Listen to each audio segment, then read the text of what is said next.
J'ai fait à manger pour Robert De Niro, il a bu le limoncello avec nous, il s'est retourné, il nous a regardé avec ce air incroyable, il nous a dit « est bonne ». Salut le L, on est à Copal. Je m'appelle Juan Arbelaez, je suis chef de cuisine et restaurateur et aujourd'hui je suis très content d'être ici dans ma plage avec vous. Certainement du citron vert, régulièrement une sauce piquante et toujours une bouteille de champagne bien fraîche. C'est bête, hein, mais goûter. Les gens oublient de goûter. Il y a un truc en gueule de bois, des fois en cachette. Je me bois un coca avec des glaçons et du citron. Voilà. J'ai fait à manger pour Robert De Niro il y a pas trop longtemps. Ses équipes partaient. Il allait aux toilettes, il s'est trompé de porte et il finit en cuisine. Et j'étais avec un copain italien, on lui a proposé un limoncello. Il a bu le limoncello avec nous, il s'est retourné, il nous a regardé avec ce air incroyable, il nous a dit « est bonne ». Et là, il nous a marqué à vie. Tu vois, quand je suis arrivé en France, on m'a dit « t'es colombien, il faut que tu fasses du colombien, il faut que tu restes un peu dans ta case ».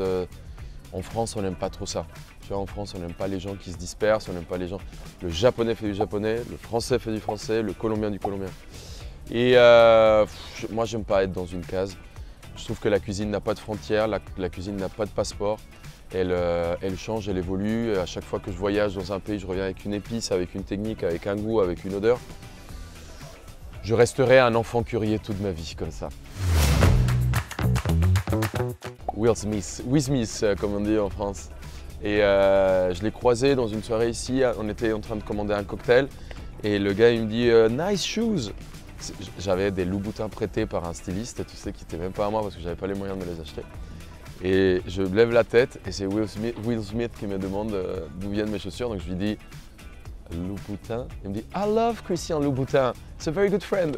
Et je fais me too, alors que je connais que dalle. J'étais comme ça en train de le regarder avec mes deux cocktails en train de trembler, il s'est barré, voilà, c'était génial. Mais je trouve que c'est un mec qui a une bonhomie incroyable. Donc au-delà de sa filmographie et tout ça, c'est surtout pour... Je pense qu'on se marre bien avec lui.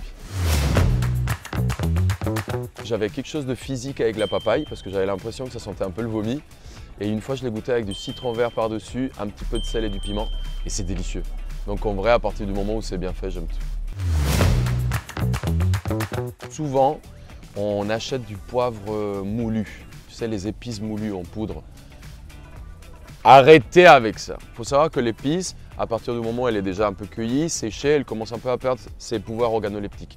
Donc, essayez d'avoir des moulins à épices où l'épice elle est entière. Arrêtez le poivre en poudre, ça c'est une hérésie, ça c'est interdit.